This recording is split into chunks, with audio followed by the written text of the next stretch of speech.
Sennacherib, the king of Assyria, was harassing Hezekiah, the king of Judah. Hezekiah was in trouble. He is in doubt, not knowing for sure what to do. But as a human being, when we face something, we always try to do our own thing. That's what Hezekiah tried to do. He tried to make a deal with Sennacherib, but it did not work.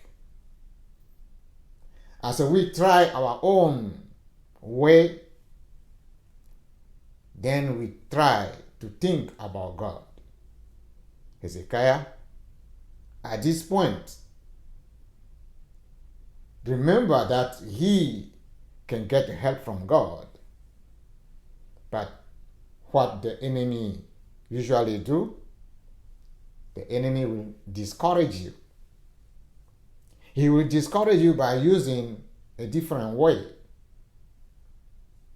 He can use your own downfall, your sin, your guilt, to discourage you, to confuse you, so that you will not have a courage to turn to God. Hezekiah tried to do so, but the enemy reminded him that he has done wrong. He has sinned against the Lord. It said in 2 Kings chapter 18, as we said, it said, you said to me, we are trusting in the Lord our God, but isn't he the one who was insulted by Hezekiah? Didn't Hezekiah tear down his altar and made everyone in Jerusalem and Judah worship only at the altar here in Jerusalem? You want to turn to God. You want to ask for God assistance. But the enemy will use your guilt to say your demand will not be accepted by God because you have sinned. Look at your guilt. God will not approve of your demand. The enemy will try to use your own people against you, to discourage you. He will make you feel small in front of your own people. He will make you question your right decision. You will be thinking, what will people say? Will I still have any friend on my side? How will people see me if I made this decision? This decision to trust in the Lord, to not give in to the enemy. How my entourage will look at me. The enemy wants your entourage to hold your feet on a fire and force you to doubt the right decision that you are about to make, or the right decision you have already made. The enemy will make your entourage to force you to change it, to confuse you. We see what the chief of staff of Sennacherib did to Hezekiah and his people. Even though Hezekiah tried to make a deal and pay the settlement, he continued to harass them.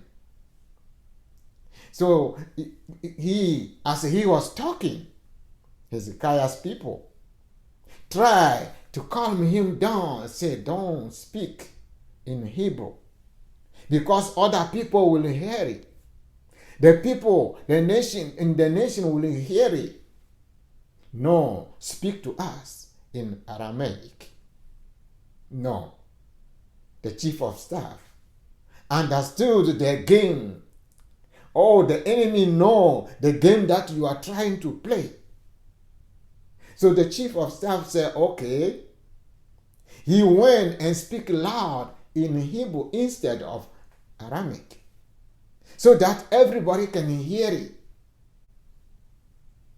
Still in the 2 King chapter 18, in verses 27, we will see that the chief of staff of the king of Assyria will not agree with Hezekiah's people. He will now go ahead and speak loud in Hebrew so that all the people can hear what is on the stake. It says in verse 27, but Sennacherib's chief of staff replied, do you think my master sent this message only to you and your master? He wants all the people to hear it. For when we put this city under siege, they will suffer along with you. They will be so hungry and thirsty that they will eat their own dung and drink their own urine.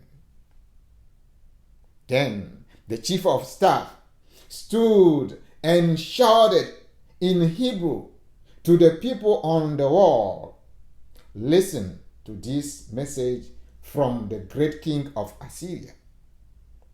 This is what the king said. Don't let Hezekiah deceive you. He will never be able to rescue you from my power. Don't let him fool you into trusting the Lord by saying, the Lord will surely rescue us. This city will never fall into the hand of the Assyrian king. Yes, the enemy will try to shame you. The enemy will try to shame you if you want to stay on a course, if you want to trust in the Lord.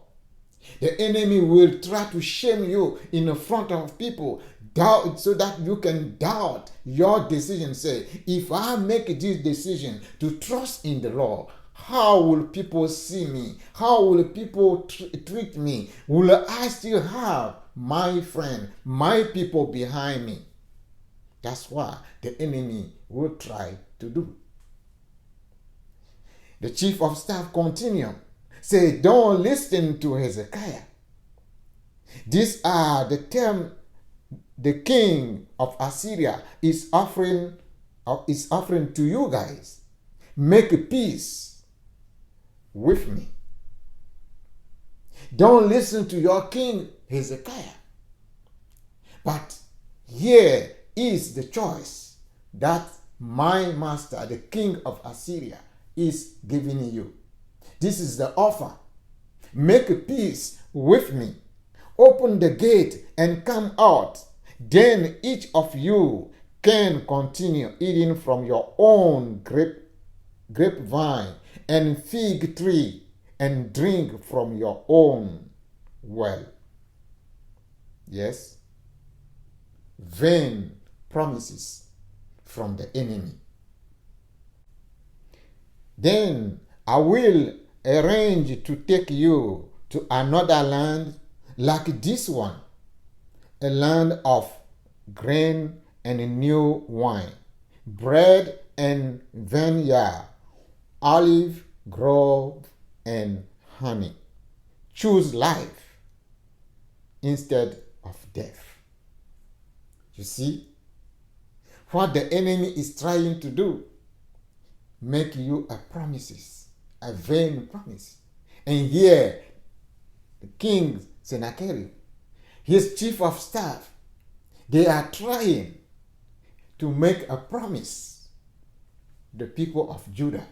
Just like God has made a promise to the Israelites when they were about to leave Egypt, a land of honey, a land where everything will just be okay. Just submit yourself to me and everything will be okay. That's what the enemy is trying to tell you. Are you going to believe the lie and fall in for the enemy? Or are you going to turn to the Lord? The chief of staff still continued. He said, don't listen to Hezekiah when he tried to mislead you by saying, the Lord will rescue us. Have the God of any other nation ever saved their people from the king of Assyria? See, the enemy is trying to intimidate them. The chief of staff of the king of Assyria is trying to intimidate the people of Judah by telling them what they have done in the past with the nation that refused to submit themselves to the king of Assyria. Look at this nation that we have dominated. Look at this nation that we have invaded. When they refuse to submit to us, you see what we have done to them. Did their God save them? You telling us now that your God will save you, that you trust in God and God will deliver you. Where was the God of those nations? The God of those nations did not save them. So your God will not save you either. The enemy will try to tell you that if this Christian was sick and pray and didn't get the healing, he died. You too, when you pray, you will not get the healing. You too, when you face any mountain, if you pray, you will not find any solution. Just submit yourself to me. That's the only chance you have to be in peace. Will you accept the lie of the enemy and just refuse to turn to God for your own good? God is opening his hand, waiting for you so that you can call. Are you going to call on God? Or are you going just to listen to the enemy that will give you some example? Some say, did you hear about this person? Did you hear about this person? They pray, but it didn't work. So you too don't even bother to pray. Will you listen to the enemy and just be quiet and take it as the enemy gave it to you? Or will you turn to God? The Bible said in verse 36 of 2 Kings chapter 18 that when the chief of staff was talking that way, it said, but the people were silent and did not utter a word, did not say a word, because Hezekiah had commanded them, do not answer him. My question to you, do you still have any courage in you? Do you still have any faith in you right now? Despite all that you are facing, despite all that you are going through, all the pain that you are going through, all the trouble that you are going through, all the mountain that you are facing right now, do you still have any faith in you so that you can turn to God? Do you still have a faith in you? Take courage and turn to God. Call him into your situation. God will answer you.